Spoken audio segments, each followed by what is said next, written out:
Hey, man. Am I driving okay?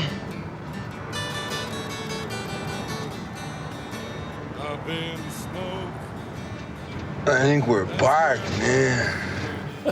That's a scene from Up in Smoke, the 1978 hit starring Cheech and Chong.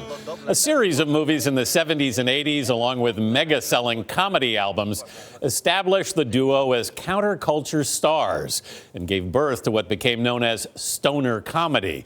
Now the duo's highs and lows are detailed in Cheech Marin's new memoir, Cheech Is Not My Real Name, But Don't Call Me Chong. I sat down with the author to talk about his joint venture with Tommy Chong. You met Tommy Chong, basically, you met him in a strip club? Yeah.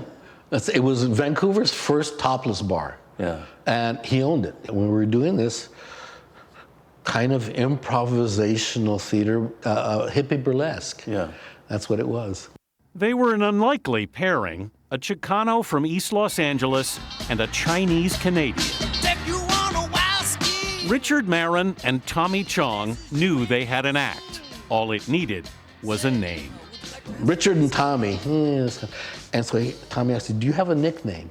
I said, well, Cheech is my nickname. And he goes, Cheech and Chong. Cheech and Chong. It was perfect. Oh, wow.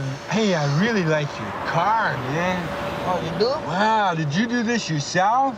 Why did it work? I think because we're exactly opposite of each other. He's a Gemini, so there's actually 3 people involved in our relationship. Man, this is stupid, man. I'm an academic, and he is the opposite. Like, hey, man, dude. He's a very smart Chinese guy, you know. Yeah. Those 2 characters played off each other. It was jazz. Basically, it was comedy jazz. Save the whales! Hey, funky mama, save the whales. Comedically, you found a subject matter that nobody else was touching. It blew my mind that nobody else was doing it because it was happening all around us. Now, all we were doing is reflecting what we saw on the streets. Their debut album in 1971 put stoner comedy on the map. Hey, come on, man. Who is it? It's Dave, man. Will you open up? I got the stuff with Who? me. Dave, man, open up. Dave? Yeah, Dave.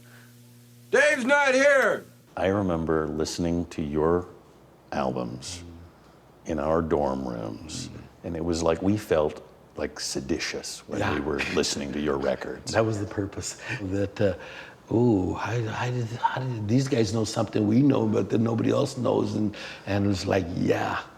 Even after your albums took off, you never really felt accepted. No, we weren't accepted. We were taking up space. You know, I mean, the record. You're taking up a lot of space. The record industry and those in the record industry were pissed off at us because we were taking up space on the charts. You know, get that comedy because I need some space for Led Zeppelin but we were outselling them. Hey, get rid of it. Not that way, man. Throw it out. Okay, just be cool. How long you guys been in Mexico? A week. I mean, they did that day. Which one is it, a week or a day? It's a weekday.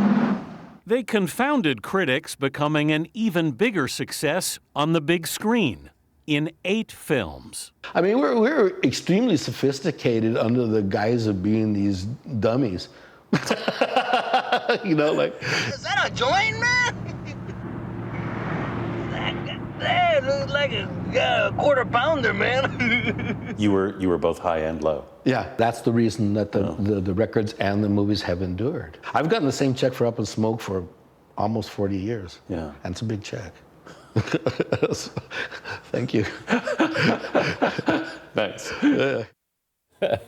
They split actually for about 20 years, but came back together 8 years ago, partly because there was just so much demand for them, you know, and the climate now, of course, has turned in their favor. Paper towel roll-sized joints. Yeah. It's still funny. Nobody was doing it. Hilarious. They were the first.